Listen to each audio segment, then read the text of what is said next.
It's Saturday, April 17th, 2021, and we're going to talk about Cardano. Get ready. Let's go.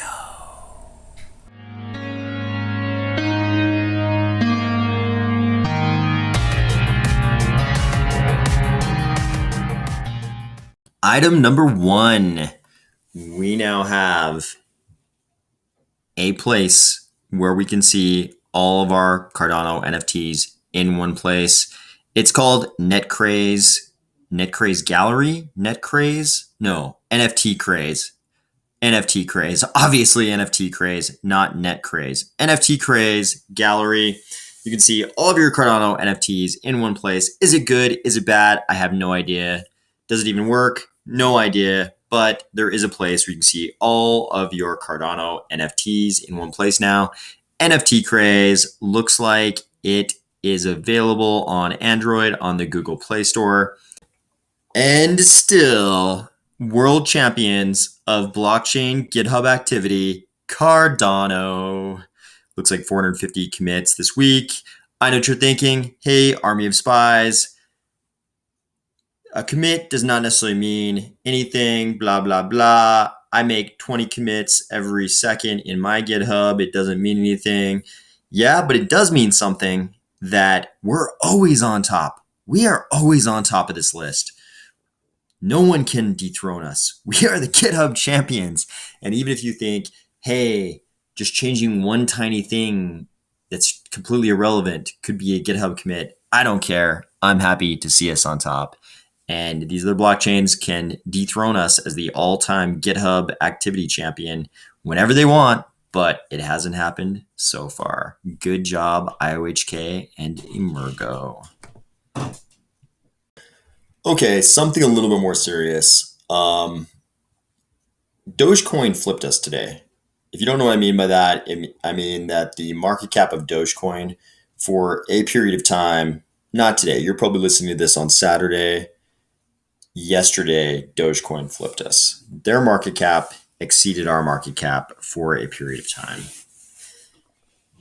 This would not be a problem. We're always jockeying for position with other large cap cryptocurrency projects. However, Dogecoin has nothing. There's no technological innovation going on over there. It's a proof of work blockchain that hasn't changed a lot since I first encountered it way back in the day. I remember seeing that charming little video with the Shiba dog, and he was like down in a mine with a pickaxe, and he was mining away, mining some Dogecoin.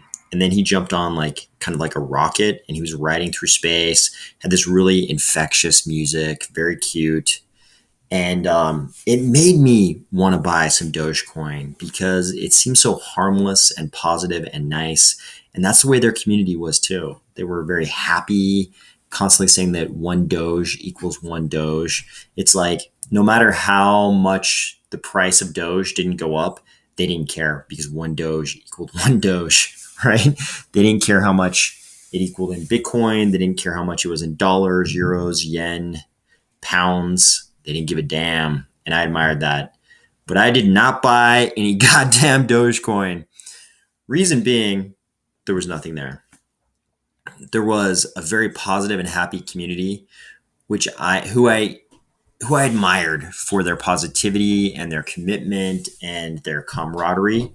But technologically, there wasn't really anything there. I mean, it was a fork of, not a fork, but we'll say a clone. It was a clone of Bitcoin, right? It was a clone of Bitcoin without a market, without a maximum cap, right?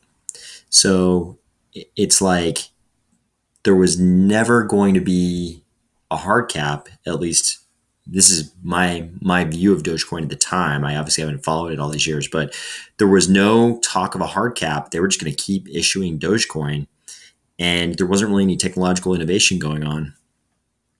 So I didn't buy any Dogecoin, and I'm glad I didn't because there still isn't any technological innovation, and there isn't a hard cap as far as I know.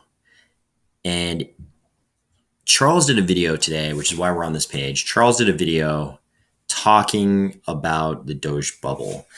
I think he's correct. I think we are in a Doge bubble.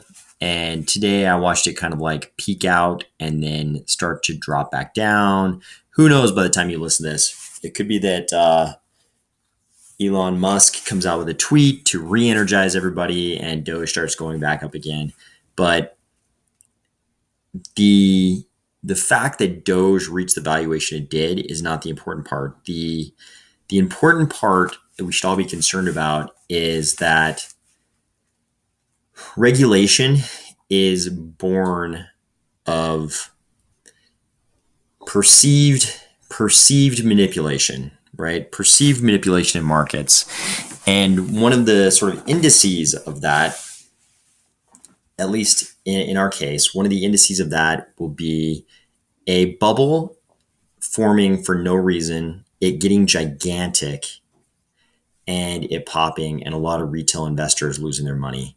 That's the kind of stuff. If a lot of retail investors lose a lot of money and a bunch of people call their congressman, it's going to be really easy for politicians to get up and grandstand about how crypto needs to be regulated. And then the regulators have to respond. And some regulator, he could make a whole career of being the guy who brought regulation to the crypto space. And I agree with something Charles says a lot, and that's that there will be more regulation in crypto. I believe that is true because it seems like if something gets big enough and it can be regulated, it will be regulated, at least in the US. I think that's also true of a lot of the developed world, at least. So the question to me isn't if there's going to be more regulation, it's how much more regulation is there going to be? Because we all know really decentralized cryptocurrencies, it's very difficult to regulate them. If you were going to shut off Bitcoin, who do you send the notice to? There is no such person, right? If you were going to regulate Ethereum, it's another matter, right? You could just send that letter to Vitalik, and a bunch of people involved in the Ethereum Foundation, right? If you were going to regulate Cardano, you could just send letters to Charles and Ken Kodama and somebody at the Cardano Foundation, right? It's like the staking pools, they would probably continue to run. We're decentralized enough. We've got enough staking pools that Cardano would continue to run, but it would be a significant impact on our ecosystem if letters like that did go out to IOHK and Emergo and the Cardano Foundation. If overzealous regulators decided to try to regulate our space,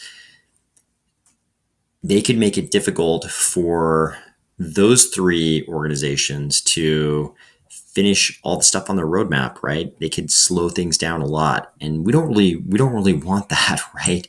We don't really want that to happen, especially not at this point, a few months before Alonso's plan to hit. So I think the Doge bubble is a little bit more concerning than it might appear on the surface. Like I was really happy for those people. I don't even know how many of them are still left, but for those people that I saw way back in the day, years and years and years ago, who were in Dogecoin, who had this admirable level of positivity, camaraderie, and welcomingness. That's not really a word, is it?